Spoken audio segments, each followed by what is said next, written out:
Today I'm going to teach you how to not be a victim of jugging. On a developing story this morning, a family has a warning for all of us after 3 armed men followed them home, tried to rob. They followed them home. Awareness is number one in preventing being a victim of a crime or having to fight back. From the moment you pull up to the moment that you leave a bank or anywhere, you should pay attention to the cars, any people around, any hiding places where you could be ambushed. Them at gunpoint. This whole thing was caught on camera and in their driveway. Chris Sadeghi joins us here in studio with a look at that video. You do not want criminals to know where you live. Now, odds are they won't be back, but if you look like you've got a lot of money, there's a decent chance they might come back. So once again, prevention is key. Chris, police say this was targeted. Yeah, Kara, and this is some frightening video to look at. It shows what is called jugging. It is not new. However, Dallas police say it does seem to be happening more and more often. This video is from Mark Gardner's driveway in North Dallas. He backed his car. Now, if you had the ability to see this coming, you could quickly get your wits about you, then I would just drive right through these criminals as they approached. You'd probably send at least one of them to the hospital, which means that after you escape and call 911, the police are going to check the local hospitals for people who were hit by a car, and then they would be able to arrest them.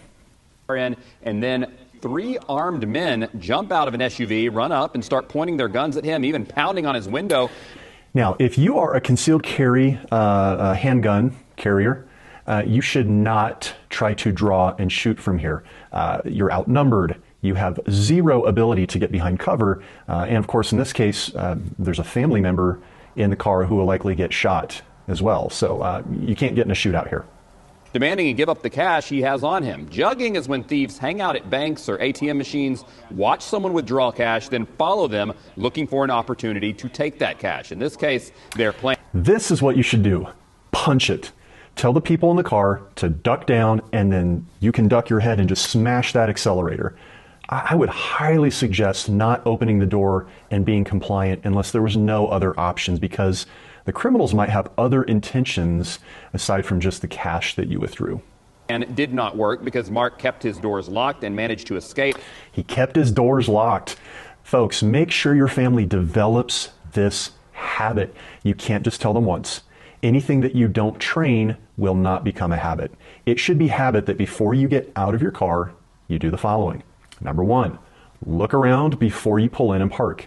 Number 2, look around before you turn the car's engine off.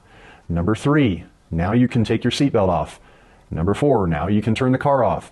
And finally, one last look before you unlock the door and get out of the car. If you unlock your door at any point earlier in this process, you're doing the criminals a favor. And for goodness sakes, if you have a car that automatically unlocks, figure out how to disable that crap ASAP. By driving through a small opening between the SUV and another car. Fortunately, he and his stepson, who was also in the car, were not hurt. The video captured a good look at the 3 men, and Gardner hopes some... Once again, before I get out of my car, I always look around to see if there's anyone around and if they look suspicious. If you see suspicious-looking people, you have my permission. It's weird to say that, but it seems like people need that. You have my permission to leave the area and go somewhere else. You could come back later. Now, while the overwhelming majority of people out there in the world don't mean you any harm, you don't want to use your, these refined, trained sensibilities that has been imposed upon us by society to not judge a book by its cover, which is complete bullshit. You can absolutely judge books by their cover, and then assume that everyone is good and that this kind of stuff just never happens. I mean, obviously it does.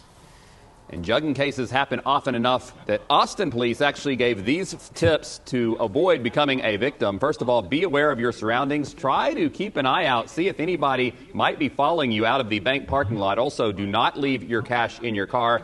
Change your routes and your routines if going to the bank is something you do regularly. And then carry cash and cards discreetly. Finally, if you realize someone is following you, call 911. Those are all great tips. If you find yourself in the same situation as the folks in this video, calling 911 would have been useless. The criminals would already be on top of you. The police just simply would not get there in time. So prevention is key, and escape or fighting back would be your only options if the situation gets to this point. And as I had mentioned previously, escape is the one you would want to do. Now, If you think you're being followed, never, ever drive home or to your office or a friend's house. Don't let people know where you live. You're going to have to fight this instinct to go somewhere safe. It's not safe, by the way. Instead, drive in a random route and you're just testing to see if you're actually being followed. If you make a left turn and a left turn and a left turn and a left turn and they're still behind you, you've made a square, they're following you. So at that point, call 911 and then drive towards the police station. Remember, the first line of self-defense is awareness. Not hypervigilance like PTSD where everything is always a threat, but just general good, regular awareness of your surroundings. I know people to this day who leave their front doors unlocked. And they have not yet been a victim of a home invasion, but it's a numbers game. And it's such a simple habit to just lock your front door, to look around before you get out of a car, and to keep your car doors locked until you've looked around and you're ready to get out. These are non-invasive methods that can keep you from being a victim of violence. Folks, criminals are looking for two things. One, someone who doesn't look like trouble, aka they look like they wouldn't fight back. And two, someone who is unaware. So look aware, and you will likely avoid being a victim of nearly any crime. Folks, like, subscribe, come train to become a warrior. I'll see you next time.